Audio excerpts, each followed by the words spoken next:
Let's face it, motorcycles are unforgiving. And if you're doing dumb things with yours, it will catch up to you. Maybe not today, maybe not tomorrow, but eventually, that bad decision's going to leave you broke, stranded, or sliding across the asphalt like a cautionary tale. So in this one, we're calling it out. No soft advice. No, well, technically, it just depends. Just the stuff only stupid people do to their bikes. The kind of mistakes that scream inexperience, ego, or flat-out laziness. Don't be that guy. Let's get into it. Number 1. Ignoring the first oil change. You just bought a brand new bike. You're excited. You're riding it every chance you get. And somewhere in the owner's manual, probably around page 4, it says to change the oil at 600 miles. You think, hey, it's probably fine if I wait a little longer. Modern engines are built better. Congratulations, you're being stupid. The first oil change is non-negotiable. That initial oil isn't just lubricating the engine, it's a toxic slurry. It's catching microscopic metal shavings from freshly machined gears, break-in residue from the piston rings seating, clutch material from the plates bedding in, and all the assembly gunk your engine sheds like dead skin in the first few hundred miles. You're essentially running a liquid metal sandpaper through your engine's veins. Let it circulate too long, and you're grinding that garbage right back through the tight tolerances of your bearings, your cams, and your transmission. And no, this isn't some dealer upsell myth. It's basic mechanical knowledge. Freshly machined parts rub, scrape, and smooth themselves in during the first few rides. That's normal. What's not normal is leaving that contaminated oil in there while pretending modern bikes are invincible. Skip the first oil change and you're not saving time. You're shortening your engine's lifespan for absolutely no reason. You spent thousands on a new machine, and now you're gambling its future over an oil filter and 1.5 quarts of synthetic. Don't be that guy. Set a reminder. Do the damn oil change, especially the first one. Number 2. Removing the front fender for the look. You wanted that stripped-down, minimalist, badass aesthetic. So what's the first thing to go? The front fender. Who needs it, right? It's just a piece of plastic. Doesn't do anything, just ruins the vibe. Wrong. Removing the front fender doesn't make you look cool. It makes you an idiot with a filthy face and a pitted radiator. That fender isn't just decoration, it's functional armor. It keeps water, sand, rocks, and road gunk from being flung straight up by your front tire. Take it off and guess what happens? You turn your bike into a projectile launcher aimed directly at your engine, your forks, your face, and everyone riding behind you. Every little piece of gravel becomes a bullet sandblasting the finish off your engine cases and putting tiny dings in your radiator fins, slowly reducing its cooling efficiency. And if you're riding in the rain, you're getting a rooster tail straight to the chest. Enjoy that. Even worse, on some bikes, the front fender is a structural component. It acts as a fork brace, adding crucial rigidity to the front end. Take it off, and you can introduce flex into your suspension that was never meant to be there, making your handling vague and unpredictable in corners. Yeah, now your clean look is actively hurting your handling. You think you're building a bobber, but in reality, you're building a bad decision. All to show off a front tire nobody asked to see. You want a clean look? Learn to clean the bike properly. Leave the fender where it belongs. Number 3. Buying the cheapest tires you can find. Look, we get it. Motorcycles are expensive. Maintenance, mods, gear, insurance, it adds up. But if you're scrolling through discount websites looking for off-brand tires with names like Speed King Z9000 Ultra Grip that cost less than a pizza, you've officially crossed into stupid territory. Your tires are the only thing connecting you to the road. Not your frame, not your forks. Your tires. 2 rubber contact patches, each about the size of your palm, are all that's keeping you from becoming a skid mark on the highway.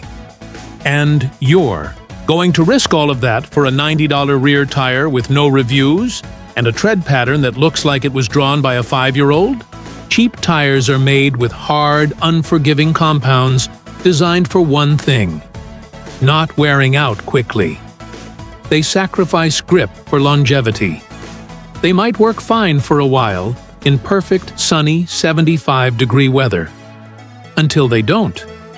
Until it rains, or gets cold, or you hit a corner just a little hotter than usual and realize that ultra grip actually means ultra slide.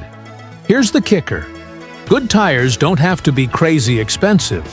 You can get solid, proven, mid-range rubber from reputable brands like Michelin, Pirelli, or Dunlop for a few bucks more. Tires that have been tested, reviewed, and built with real R&D for real conditions. But no, you wanted to save 40 bucks. So now you're riding around on rubber that feels like it was molded in someone's garage in 1987. Your tires are your life. Don't gamble it on garbage. Number 4. Replacing stock mirrors with tiny bar-end dots. You wanted that sleek, aggressive, clean lines look.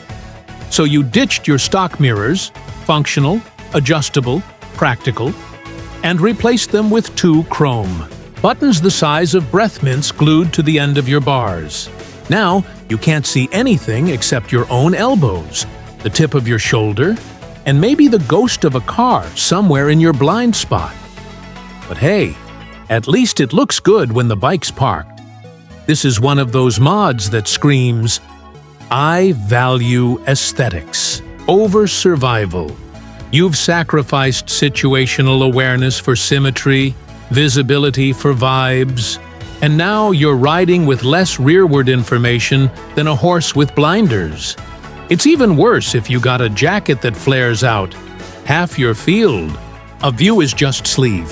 You're doing frantic full-neck head checks every 3 seconds because those glorified jewelry pieces bolted to your bars don't show you anything useful, taking your eyes off the road ahead where the real danger is.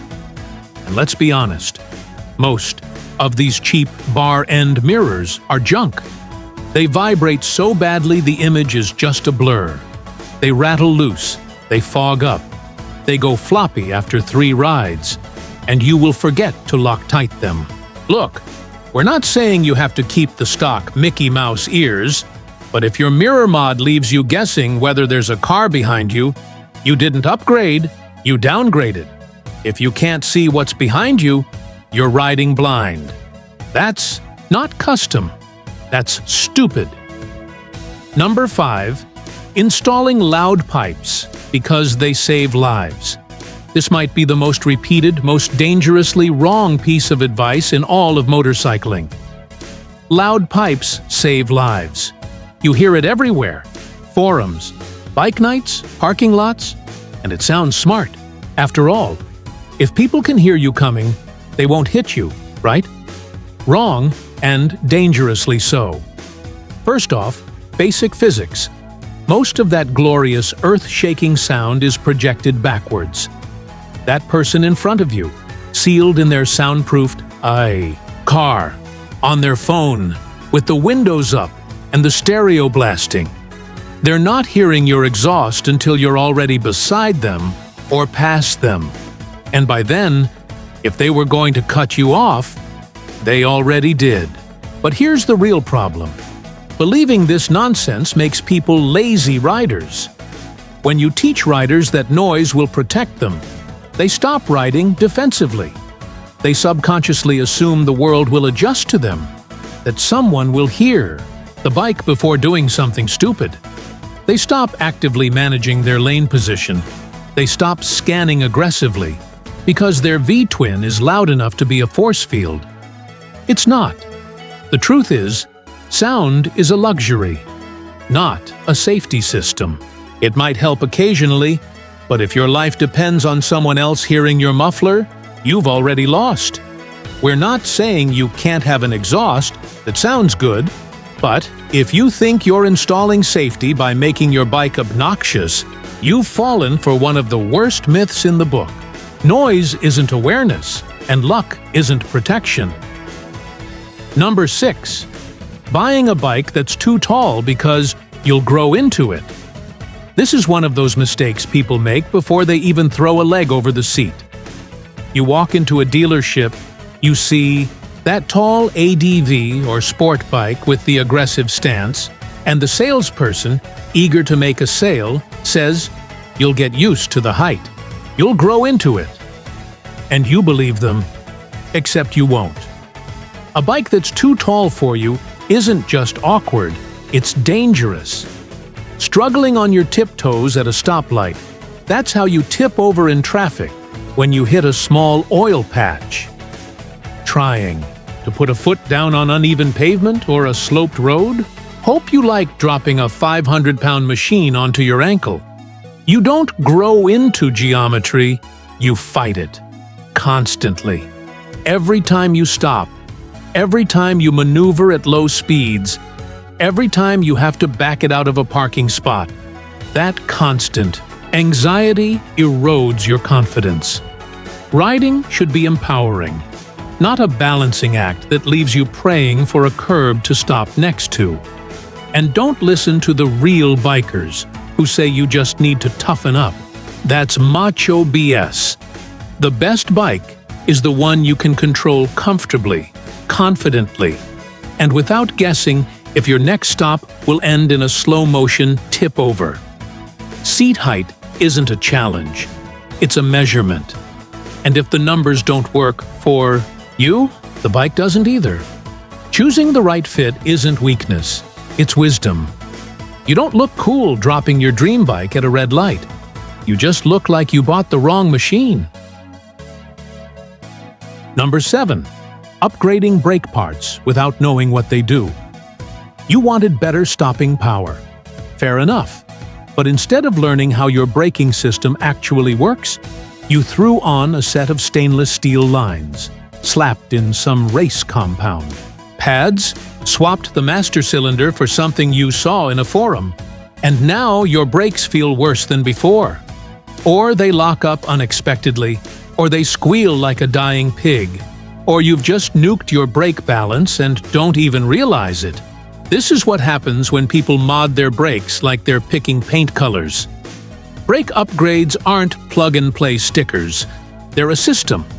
Pads, lines, rotors, fluid, and master cylinder all work together in a delicate hydraulic balance. Swap one without considering the rest, and you might lose bite, overheat your fluid, or get a grabby, unpredictable lever feel. And if you're mixing street and track parts without knowing why, you're asking for trouble. Those aggressive race pads, for example, need heat to work. On the street, they might feel wooden and lifeless for the first few stops, until you're 2 corners deep and they suddenly bite, by which point you've already rear-ended somebody. Stainless steel lines feel firmer, but if your master cylinder's piston size isn't matched properly, you just changed the whole pressure curve, making the brakes feel like a light switch, all on or all off. Brakes are the most important system on your bike. Upgrading them can be great, but only if you understand how each part affects the whole. If you're guessing, you're not upgrading.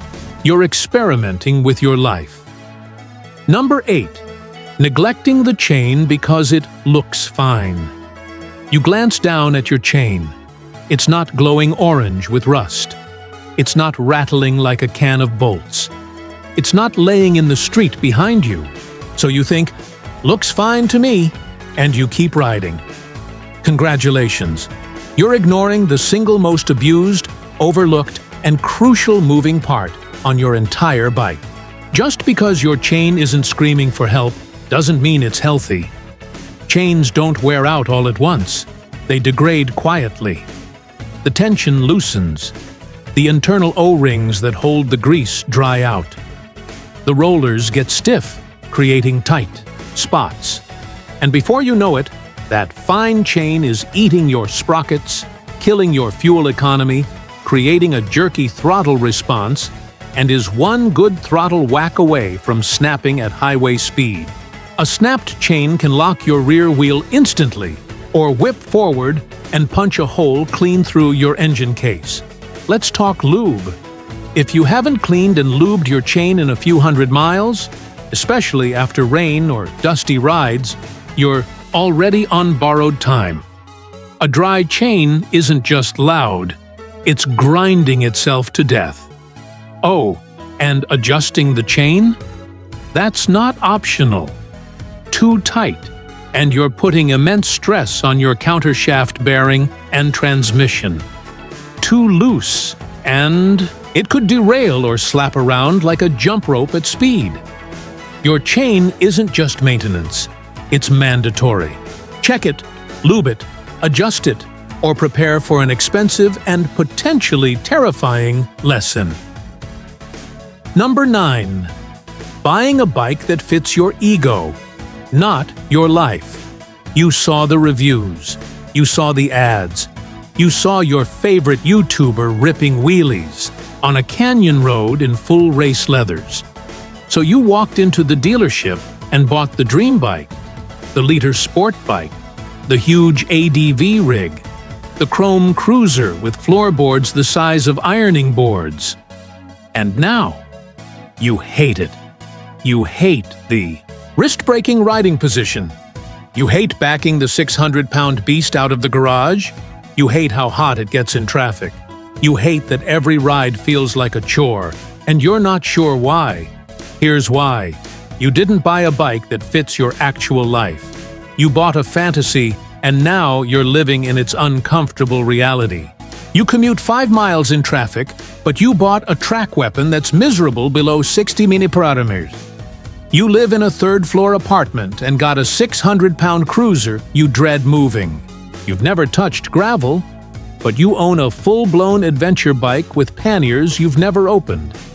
It's not just a comfort thing, it's a safety thing. Riding a bike that's too much, too big, or too wrong for your day-to-day makes you hesitant, awkward, and distracted. And that's when mistakes happen. There's nothing wrong with having a dream bike, but there's something very wrong with owning a motorcycle that doesn't work for your roads, your commute, your body, or your skill level. Don't buy the fantasy. Buy the bike that makes you want to ride every day, not the one that looks good in someone else's reel. Number 10. Trusting the fuel gauge like it's gospel. You hop on the bike, glance at the digital display or analog needle, see a bar or two, and think, plenty of gas. So you take the long way home or hit that back road detour. Or worse, you go out for a ride thinking, I'll just fill up later. And then it happens. Carburetors sputter. Silence. You're pushing your bike in full gear, sweating bullets, waving at cars while muttering, but the gauge said I had fuel. Guess what? Motorcycle fuel gauges are liars. Some are optimistic, some are lazy, not moving, until you're halfway empty, then plummeting like a cliff dive. Others bounce up and down with every hill and bump, like they're guessing your fate based on vibes. Even newer bikes with digital range-to-empty displays can be wildly inaccurate, constantly recalculating based on your last 2 minutes of aggressive riding. Smart riders don't rely on the gauge, they track mileage. They reset their trip meter at every fill-up. They know their average range and plan their routes accordingly. The fuel gauge is a suggestion. Your trip meter is the truth. Your brain is the backup. Use them or enjoy pushing your bike to the gas station you should have stopped at 20 miles ago. Number 11. Letting it sit all winter without prep, then acting surprised. You parked it in October, maybe November, rolled it into the corner of the garage, dropped the kickstand, and walked away. No fuel stabilizer, no battery tender, no tire care, no cover. You figured, I'll just fire it up in the spring. Fast forward to April. The battery's dead. The fuel in the tank smells like paint thinner. The tires have flat spots. And the bike that used to start on the first try now just cranks like a dying lawnmower. And you're standing there thinking, weird, it ran fine before. This is what happens when people treat motorcycles like cars. Bikes don't like sitting. The ethanol in modern fuel separates and gums up your tiny carburetor jets or fuel injectors. The battery discharges and sulfated plates render it useless. Moisture gets into the tank and rubber starts to age. Winter prep isn't complicated. Drain or stabilize the fuel. Put the battery on a tender. Check the tire pressure. Cover it. It takes an hour. It saves you a week of frustration and a $100 shop bill in the spring. But nope, you just ghosted your bike for 4 months, and now you're shocked it's acting like you abandoned it. You did, and it noticed. Want your bike to start like it should when riding season hits? Treat it like it matters when it's not. Number 12. Replacing the exhaust before learning to ride. You just got your first bike. You haven't even figured out how to take a proper corner, but your first mod? A $900 slip-on exhaust because someone told you the stock pipe was choking the bike. Or worse, you just wanted it to be louder so you could hear yourself stall in traffic. This is peak beginner logic. Upgrade the sound before upgrading the rider. You're not doing track days. You're not tuning. You're not pushing limits. But you've got a titanium muffler that screams at 6,000 RPM while you're still figuring out how to stop without lurching. Let's be real. Most stock exhausts are perfectly fine, especially for new riders. They're engineered for smooth throttle response, usable mid-range power, and reliable operation. That loud aftermarket can? It might give you a slight horsepower bump way at the top of the dyno chart, but you won't notice it because you haven't even found that part of the rev range yet. And if you don't remap your ECU to account for the change in airflow, you might actually lose power, screw up your fueling, or ride around with a lean condition that slowly cooks your valves, all for the sake of more noise. That $900 could have been spent on an advanced rider course, better tires, or top-tier gear. Things that actually make you a better, safer rider. Learn to ride first, upgrade second. If your neighbors hate you, and your throttle control is still choppy, you did this backwards. Motorcycles don't forgive stupidity. And whether it's maintenance, mods, or just plain rider mindset, the dumb decisions always come back around. Sometimes as a breakdown, sometimes as a close call, sometimes as a very expensive lesson. The good news, you don't have to learn the hard way. Just don't do the stuff we just talked about. Think before you bolt something on. Think before you skip something minor. And for the love of riding, don't treat your bike like a toy. If you've made any of these mistakes, drop it in the comments. Own it. We've all done something dumb. We just got smarter after. Hit like, subscribe, and ride smart. Don't be that guy.